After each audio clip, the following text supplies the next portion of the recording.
Welcome to the T2 Hubcast. Join Martin, Dave, Spencer and guests as they discuss all things personal and professional development. The T2 Hubcast, brought to you by the People Performance People.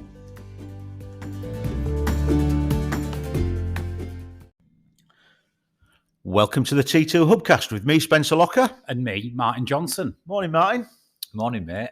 How you doing? We're laughing because that's the other way around, isn't it? Yeah. For the very first time. Usually I'm on that side of the fence, but today Spencer's in the hot seat with the controls, hosting. Yeah, hosting. Hostess with the mostest and all that stuff. Love it, So, Spence. today's subject, what we're going to talk about, Martin? Well, we're going to talk about resilience. We've done loads on this. I think resilience features in almost everything we do. Yeah. All of our modules, our workshops, everything we do, whether it's leadership management, self-awareness, coaching, executive leadership, whatever it is, we talk about personal resilience, personal, development, self-awareness, and our ability to keep ourselves in the best version of ourselves. And to do that, resilience plays a massive role. So, but we're going to talk about it today, but I think a little bit more open and a bit deeper than we usually do, because there's a couple of observations we're making, and there's a couple of, interpretations of a resilient person, which I think are slightly skewed at times. So I think it's worth putting it on the table. What makes us as humans resilient? What does it mean to be resilient? And how can you demonstrate it in certain situations? So I think if we just put that on the table, Spence, anything goes, no notes, no paperwork, no agendas, just discuss our experiences of working with teams and individuals on resilience and what it means to build resilience and be more resilient. Okay, good stuff. So if I can sort of just chuck something into the pot, when we start talking about resilience, I mean, one of the things that stimulated this in my mind was we were talking about generational stuff a couple of weeks ago or whatever it was. We were talking about generational stuff, and I sort of started thinking about these negative influences when I first entered the world of work. So you sort of turn up and you've got two bags, one full of knowledge and one full of enthusiasm, and you don't seem to you haven't got the experience yet. And you got these people looking at you going, "Oh, wasn't like this in my day.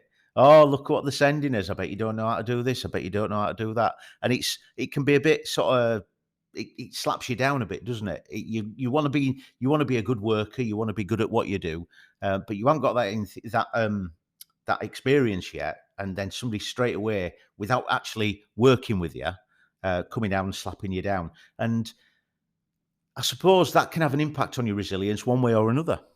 Yeah, I mean, that's an example, isn't it? I think there's, part of being human in 2021 and beyond, and it's always been the case, but when we think about where we are right now and moving forward, there's a million examples of things that are going to test your resilience. And, it's important that we understand what it means, and the fact that every single day, to some extent, we have to show resilience. We have to overcome situations, interpret situations, deal with certain things without it sending us backwards or stopping us or inhibiting us from doing something.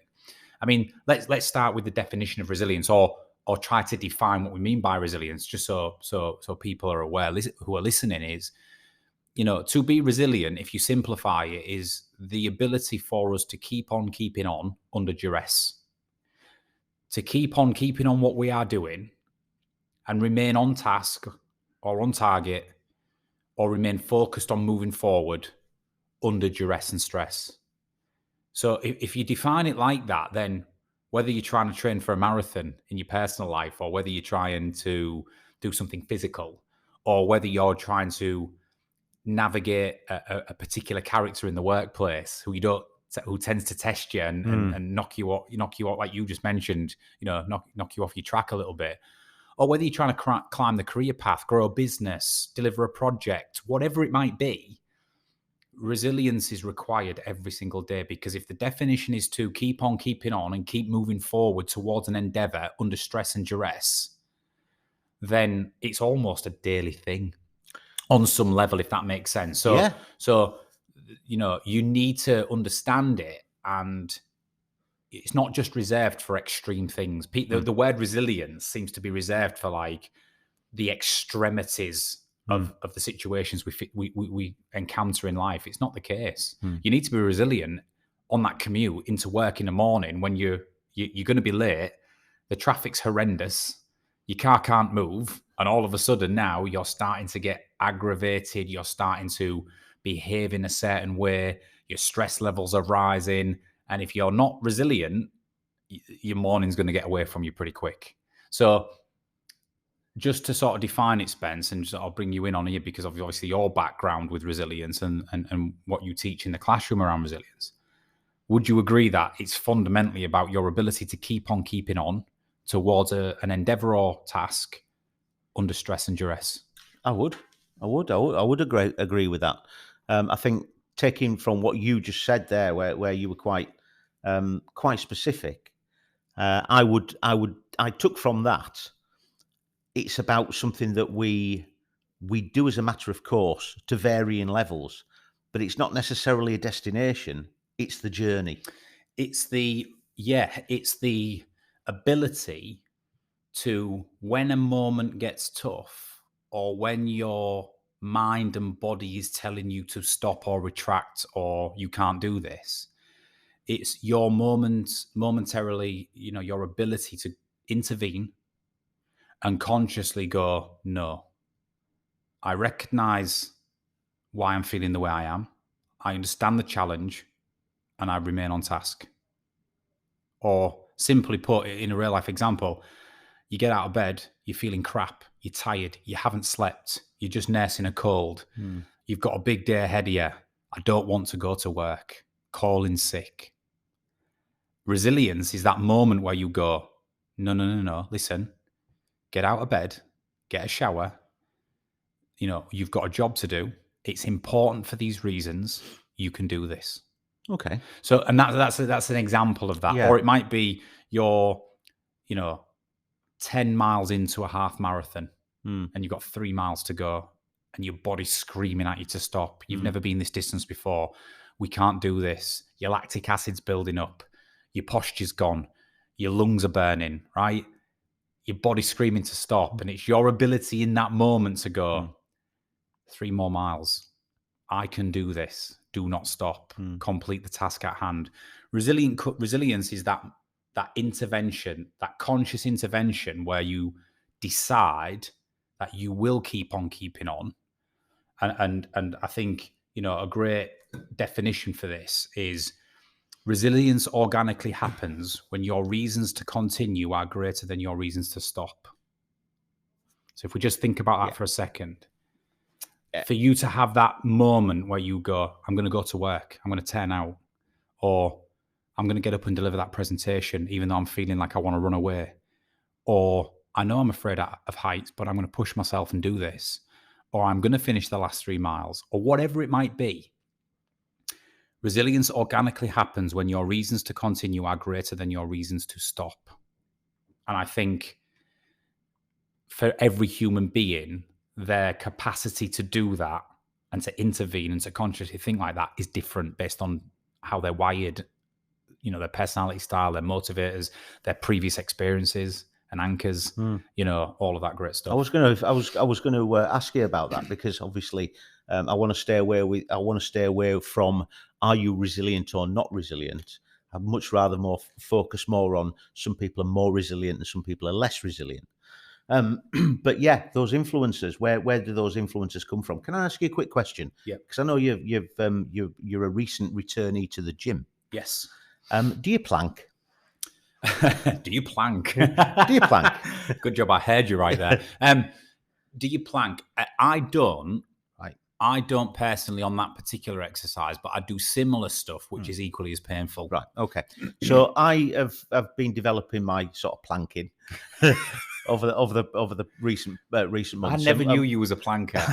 I am. I'm quite an energetic planker. I put a lot of effort into it, but I digress. So I've managed to get to 4 planks of 1.5 minutes. Yeah. So doing this 1 is minute, serious. 1 minute 30 seconds 4 times. Yeah. Yesterday, the planking record was broken. Right. Do you know how long this bloke held the plank position this is for? like real life. Oh yeah, world yeah, record. yeah, Right. Yeah. Real life world record. How long? How long? 9.5 hours. Hours. That's He impressive. took the position and held it for 9.5 hours. So you're talking about resilience, and when you start defining it as the reason to carry on is stronger than the reason to give up. What resilience, what focus, what influence this chap must have to hold that position for 9.5 hours? Well, there's generally 2 reasons. I think there are 2 reasons why the reason to continue is greater than the reason to stop. It's your internal reason or your external reason. Right. So if this makes sense, because I'm ad-libbing, but it should make sense. And when we do one-to-one coaching sessions with people, I can always, you always end up with an internal reason or an external reason as to why they're trying to achieve what they want to achieve. Yeah. So let's take the guy who's planking for 9 hours, right? You've got to ask yourself the question, why is he willing to go through that? Why is he willing to continue? What's his reason to go through the pain and stress and duress for 9 hours? Well, it'll either be internal or external. Internal is his inner dialogue, his inner reason for himself as to why he wants to complete the task. And that's not about glory. It's not about accolades. It's not about a load of people clapping at the end. It's not about his receiving his award at the Guinness World Records, because that's external. That's external reason. That's public adulation. It's acknowledgement, recognition. It's, reward, whatever it might be. But his internal reason might be something completely different. He might have come from hardships or adversity where he's recently recovered from, a physical operation or an injury or something, where he's trying to prove to himself that he has still got it, that he can still, physically complete an extreme endeavour. He might be somebody who struggled with mental health and a lack of self-confidence over the last 5 to 10 years, and to strengthen that resilience level, to prove to himself that he's, got strength of mind as well as strength of body. It might be that reason, right? So the internal reason is my reason without anybody else knowing, without any external factor. Why am I doing this for me? And if so, what am I trying to get out of it? The external reason is a popular one, right? It's usually a really good driver for people, but it's, what do I want other people to see? Why do I want other people to observe this? Why do I want the world to know what I'm doing? And why is that important to me? Why do I want some external validation or recognition or whatever it might be?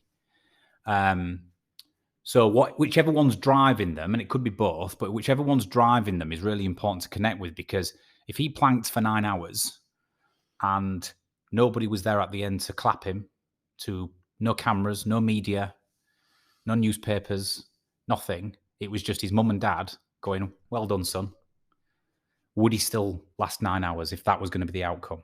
And if his answer to himself is yes, because I'm doing it for an internal reason, then the reason to continue will be greater than the reason to stop.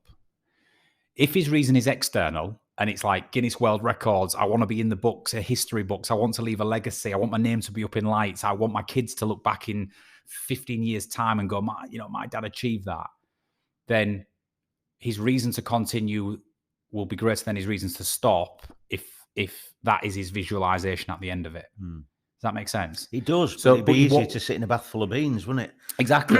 But the point being is, to be resilient, your reason to continue has to be greater than your reason to stop. And without that can be internal or external. Without that, the body and the mind will very easily give up on you. The path of least resistance will conquer.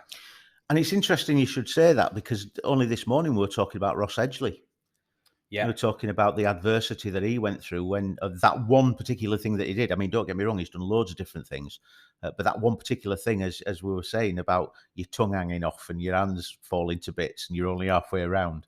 And having that sort of internal he talks about it a lot. You know, Ross Edgley is great to listen to. He's done some amazing sporting and physical endeavours, and one of them was he swam round the whole of Great Britain. 6 hours on, 6 hours off for 5 months. 6 hours in the boat sleeping, 6 hours back in the water for 5 months. Swam around the entire island of Great Britain in not so great weather at times and freezing cold waters. And anyway, he suffered all sorts of physical, ailments and injuries from his tongue, with the salt water, bits of his tongue coming off, and, his hands and feet suffering badly. And, his skin was horrendous and breaking out. And, it's those type of scenarios that's extreme, but I have no doubt his reason to continue was always greater than his reason to stop. But you don't have to look at like a Ross Edgley challenge or somebody scaling Mount Everest to think about resilience. You can absolutely bring it back to everyday life, that every human being can resonate with, like getting up for work in the morning. You feel crap at times, or employment law is on the employee side now. You can call in sick relatively for any reason without question, as long as it's a day and it doesn't prolong. You could probably pull that at least 7 or 8 times a year, if not more, right, without really being affected financially. I'm not saying that that's good. I'm not saying people should do it, but you could do that. It's easy to do that. We have a platform that's easy to not be resilient. But in the morning, it's you that goes, no, I've got a job to do. I've got to deliver this for my manager, or my career progression is important to me. And what image am I portraying if I call in sick 10 times a year? So my reason to get up and out of my bed and off my ass and get to work, because I want to succeed in my career and I want to climb the career ladder and I want to be rewarded and I want to be a team player, is greater than my reason to stay in bed, which is I'm tired and I feel like I could have a day off. Right. So everyday life is like that. Yeah, I'll use you as an example, Spence. You've been here 4 years. Yeah, something like. And I know you won't mind me saying, but you are the oldest person in the team. I thought you were saying all then. One of. You're the oldest person in the team. Mm-hmm.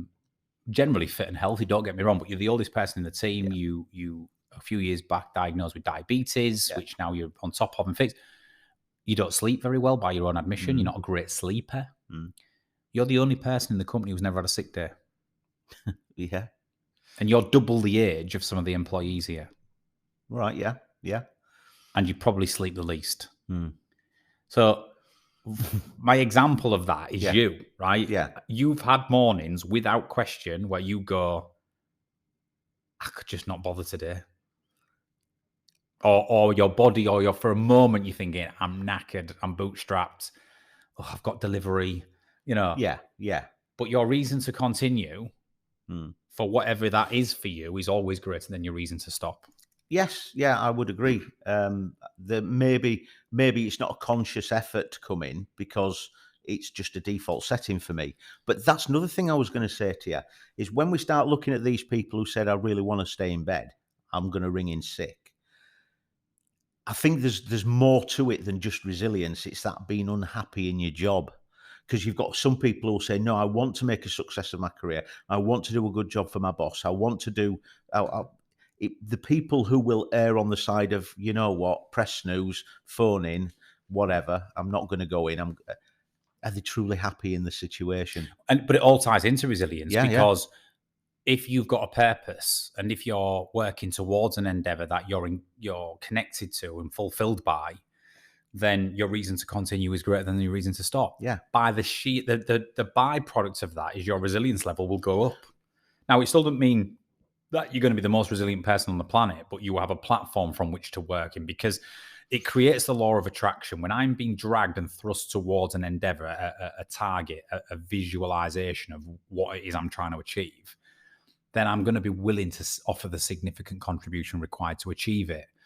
If I don't have that, resilience goes through the floor. So in organizations or in life, people who generally don't have any get up and go, or they give up easily on things, or it's easy to call in a sickie, or if life gets tough, I'll just vote with my feet and move jobs. Or, those type of people don't have the law of attraction. They don't have the reason to continue, which is greater than the reason just to chuck it in. Now, so you make a valid point. You need to have something that is dragging and thrusting you towards that for your resilience level.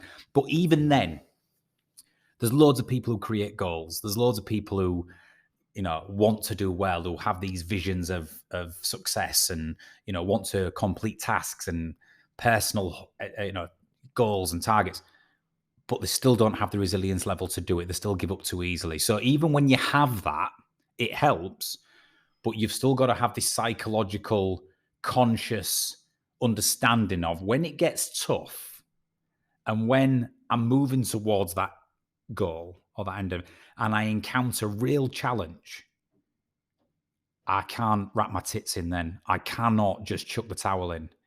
So you still need to have that. And what I would say is the goal, the fulfillment, the purpose really helps, but your reason to continue over your reason to stop in the moment of adversity is still not easy. And that's where some excel over others. Yeah, I get it. Can I ask you something? Yeah. How's your short game going? Oh, my short game's getting better, actually. Putting 50-50, depends on the day. Right. Driving's my problem at the minute. Right. The reason I'm asking you is because while you were telling me, when you were just talking then, I was reminded of somebody that I ran into a fair few years back. And when we were talking about how he goes about his job, how he goes about his day, how he achieves his aims, he always says, I'm a putter. And I said, what do you mean by that? And he says, he used to be crap at putting, but he went and had lessons. And when he had lessons, the pro told him to putt further. Aim your putt further than the hole. So for him, he always does more. He always does more than is expected. Yeah. So he goes further, he pushes further, even though the hole's there. He always over puts, if you know what I mean. Yeah. So a coach told me that, because the thing about that is if you put short, it's got no chance of going in ever. Yeah. If you put long, it's always got a chance of going in. You know what I mean? Yeah. Oh, you need a bit of luck with the line, a bit of luck, but it's always got a chance of going in. So yeah, it's a great analogy. But just going back to the resilience piece, your ability to deal with stress and duress and understand and interpret the stress response is everything. We do a lot about this in challenge and threat state and the chimp theory and humans, 3 basic functions of human existence, survival, reproduction, and purpose. And because we're based on survival and we have this fight or flight chemical cortisol, which is there to say, switch on, this is important, or you're at risk here. Our ability to interpret that stress response and deal with it appropriately is everything. Some people do it well. Some people catastrophize it. My observation of generations now is that more of the younger generations are catastrophizing basic human stress. Can I just jump in there? Yeah. Do you think that might be something to do with the modern world? I mean, I know you talk about information inputs, and the fact that living in the modern world with internet and things like social media and all that, we're getting more and more inputs. Not necessarily the inputs themselves, but the style. Do you think we're living in a threat state? I think if you look at post-war versus pre-war generations, it has definitely evolved for a number of reasons into more of a threat state culture. More of a threat state environment where we are becoming overly focused on consequence and avoidance rather than focusing on what we can achieve and what can be done. There's a number of reasons for that. Parenting styles have changed over the years, which are creating different attachment styles, which is the way we view our relationships. I think, pre and post-war parenting was very avoidant. You was one of 15 kids. You went out, you didn't come home until you was hungry. You fended for yourself. You fought for attention. It created a very independent attachment style where you go, I don't need people. I don't need to rely on people. I'll stand on my own 2 feet. Great for independence and resilience, not so good for commitment and relationships, which is why baby boomers have the highest divorce rate of all generations, right? Because they have avoidant attachment styles. Whereas you think about modern day parenting, we flip from showering our kids with everything they ever need, Florida, Xboxes, anything they need, they get showered with these materialistic stuff and love, care, and affection. But we still have this side to us where we parent in a strict style. So it's like, discipline. And when we're flipping from love, care, and affection to volatility and rage, we create anxious attachment styles in children in brain development, which means they don't know where they stand. So am I secure with this person? Am I not? Am I secure? So I think parenting style is having a big impact on younger people's resilience. I think the digital industrial revolution and social media and computers and gaming and all of this sort of stuff impacts brain function and resilience. I think the environment of work, work is no longer bound by proximity, or it's not always manual and operational. A lot of it is virtual, a lot of it is distant, a lot of it is remote. So learning skills to navigate conflict and group and power dynamics and building emotional intelligence is not as important as it once was. So I think if you put all of that into the melting pot, there's a lot of reasons as to why I think younger generations in particularly catastrophize basic human stress. They get a stress response. It's like threat state. They retract and they give up on an endeavour because it doesn't feel very comfortable. They haven't conditioned themselves to interpret that stress response in the right way and connect with the reason to continue that is greater than the reason to stop and push through, because that's the incubator for growth, as you talk about. That's the growth zone. And I think not many people I meet, and it's not just younger generations, but for whatever reason, not many people I meet are willing to interpret the stress response in the right way, connect with the reason to continue that is greater than the reason to stop, and push through resilience. I think it's easy to choose the path of least resistance. And for me, some of the most resilient people on the planet are the ones who are the most anxious and neurotic. The worriers of the world think they are not resilient. And people like me who don't often worry, and I do what I do, everyone thinks confident and I'm really resilient. But arguably the worrier is, my wife is more resilient than me because she lives every day under stress and duress, worrying about the world, and still keeps on keeping on. Yeah. I go through moments of stress, deal with it and move out. She's doing it daily. That's resilience. Yeah. So never mistaken the final point. I know there's a couple of minutes, Spence. Yeah. The final point to make is, don't think that the worrier, the anxious person is not resilient, and the confident person is really resilient. We all need to display resilience. But for me, the person who has to operate and keep on keeping on under stress and duress every single day, they are sometimes the most resilient people on the planet, and they've got to give themselves some credit for that. Yeah, I think you're right. I think reassessing who you are and how you do things. I mean, you can go around a room and you can ask people what you're most proud of achieving in your life. And whatever that is, chances are they probably failed at it once or twice.